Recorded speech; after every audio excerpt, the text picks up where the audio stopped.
Hello guys, today I want to say something addressing how do I feel about Detroit become human. Well, first of all, I want to explain my situation. I am a female player who rarely uses a gamepad and has played so few game pieces, yet it was deeply due to the science fiction theme of Detroit, so I started this adventurous journey. My endings were Connor and Marcus both succeeded in leading androids towards hope and freedom through an overturning revolution, while Kara and Alice were caught and killed by security at Canadian Border Inspection Post due to the extremely tense situation then.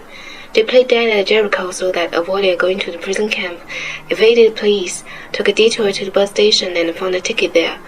But they still didn't make it to the end, which is sort of regrettable. Here are my thoughts while playing this game. Choices and views may differ, there's no right or wrong.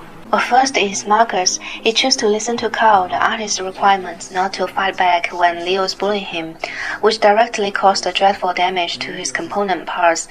The moment he crawled out from mountains of androids' corpses, the moment he took the last breath of a dying android, the moment he lost hearing and analyzing ability, all his view was covered by streaming blue blood. I can't see any reason he would choose a peaceful way to solve the severe problem all androids were facing. Well, he would naturally believe violence is the only language human will understand, and he will do whatever it takes to start a revolution, even if it means sacrifice of himself and loved ones. Peace can only be achieved through utter cruel war. Compromise and tolerance will only bring about humans' deceit and further domination. Just as the words in movie Oppenheimer, the deterrent effect of an atomic bomb comes the most when a bomb is launched.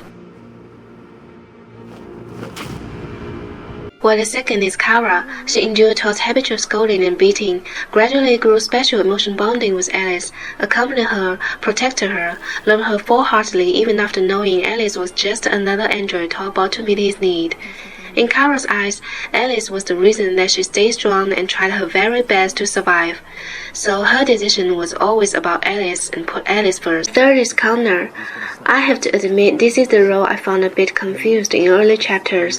Himself as an android, yet his job was to track suspect android criminals, interrogate them in cold perspective or shoot them decisively when they try to escape.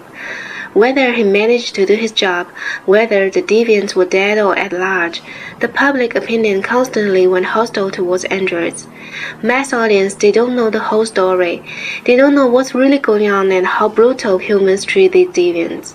It seemed his job did little help in appeasing consensus, so I choose to let him please Hank by all means, mention his favorite topics, deal with the case in the way Hank liked, hoping eventually Lieutenant Hank will endorse Connor and give him a hand. Luckily, the story went just as I anticipated.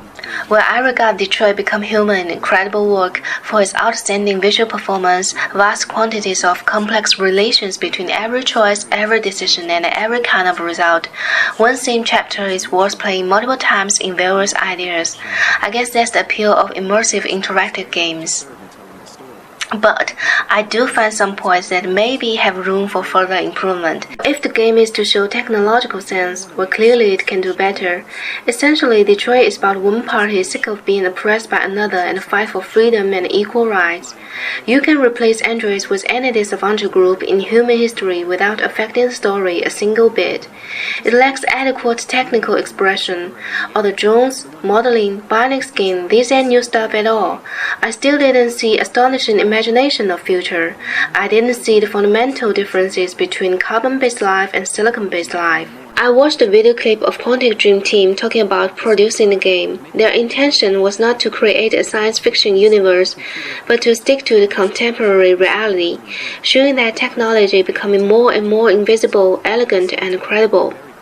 Well, I partly agree on that, yet I think it would be very thrilling if they attribute a unique trait to androids and make this trait so critical that could strongly propel the whole storyline.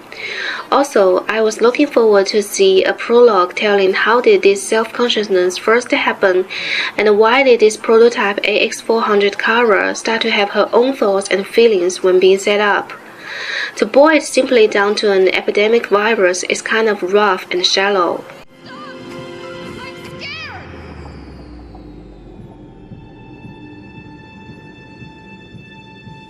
I want to live.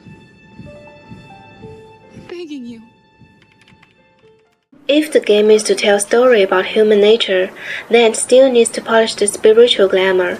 Most characters' mindset is relatively plain and direct. They know their goals. They don't have contradictions in mind. They don't have mental suffering. They don't struggle painfully. Especially Connor. His emotion went so calm along the way he investigated and finally self-awakened. Characters don't have more sophisticated emotions such as greed, jealousy, regret, relief, compensation, entanglement, capriciousness, etc. These feelings are what's truly fascinating about human nature after all. Nevertheless, I still recommend Detroit Become Human to all players who are fond of interactive games. Also, I really hope there could be more games with friendly QTE challenges, especially to new hand players or female players. Please do not let QTE rob our fun of experiencing interesting plots.